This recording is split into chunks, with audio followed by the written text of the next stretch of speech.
Olá, nós, Matheus Siqueira, Francisco Prado, João Benedetti, Eduardo Melo, Felipe Tess, João Pedro Dias e Rodrigo Montoro, vamos apresentar uma análise contábil da empresa JBS. A análise será dividida em um breve overview da companhia, análise contábil e conclusão. A JBS é atualmente o maior produtor de proteínas do mundo, operando no processamento de carnes bovina, suína, ovina e de frango, além da produção de alimentos de conveniência e valor agregado. Algumas de suas principais marcas são Swift, Friboi e Seara, marcas extremamente conhecidas. A companhia possui mais de 400 unidades no mundo, atuando em mais de 20 países. Bom, passando para a análise contábil, começaremos analisando os indicadores de liquidez. O ativo circulante cresceu nos 3 anos analisados, enquanto o passivo circulante mostrou uma pequena queda. Isso mostra melhoras na liquidez corrente, possuindo ativo para honrar suas dívidas de curto prazo. Em relação ao caixa, observamos uma pequena queda, assim como no passivo circulante. Como ambos caixa e passivo circulante diminuíram em um ritmo pequeno, a liquidez imediata se manteve estável em 0,2. Os estoques cresceram pouco, assim como o ativo circulante. Porém, devido a essa pequena queda do passivo circulante, os indicadores de liquidez seca melhoraram, girando em torno de 1, que é um patamar saudável.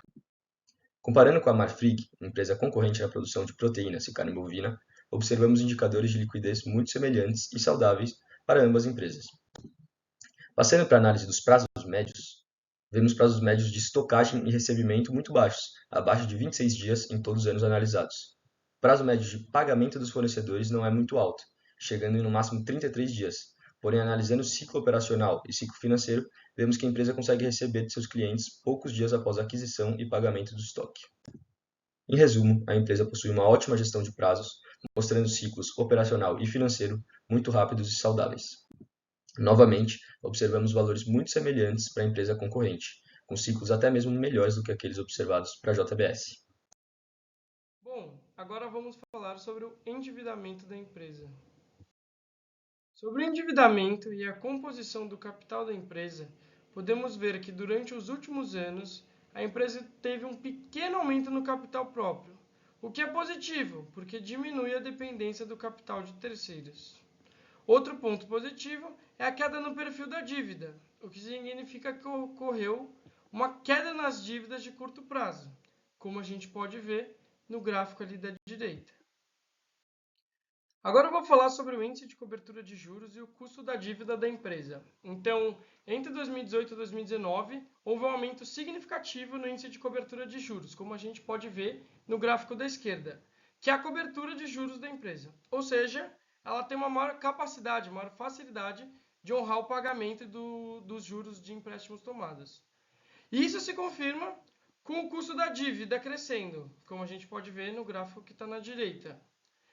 Ou seja, os juros estavam mais altos e mesmo assim a empresa aumentou sua capacidade de pagar eles, o que é muito impressionante. Agora analisaremos a receita e as margens da empresa.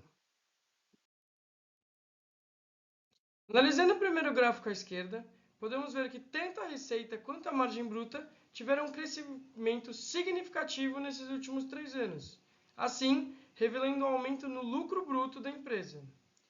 No segundo gráfico, acontece a mesma coisa, onde o EBIT e sua margem cresceram, principalmente de 2018 para 2019, que teve um salto gigantesco no crescimento, indicando uma melhora na parte operacional da empresa.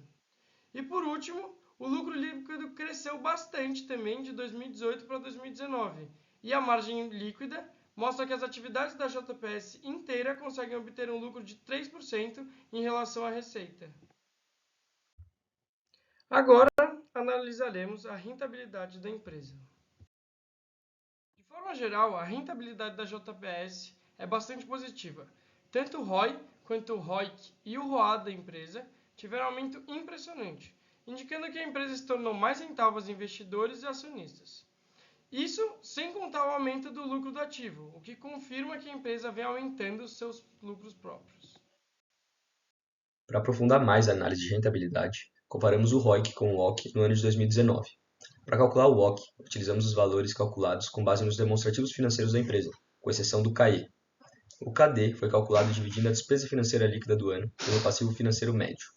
Para o risk-free, utilizamos a ETTJ de maior longo prazo, achada no site da Ambima. Calculamos o beta com base nos retornos do ativo da JBS e do Ibovespa, e o Equity Risk Premium pegamos no da Mudaran.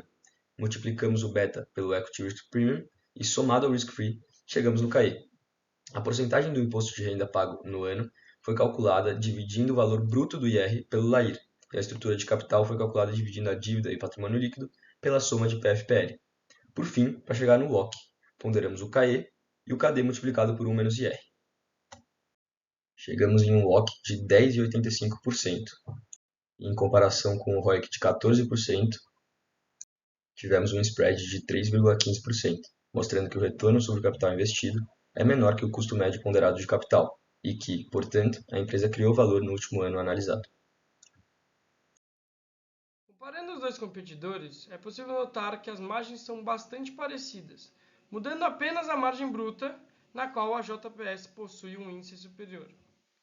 Analisando o histórico das empresas, é possível afirmar que 2018 não foi um ano muito bom, muito favorável à JBS, tendo uma queda geral nos índices.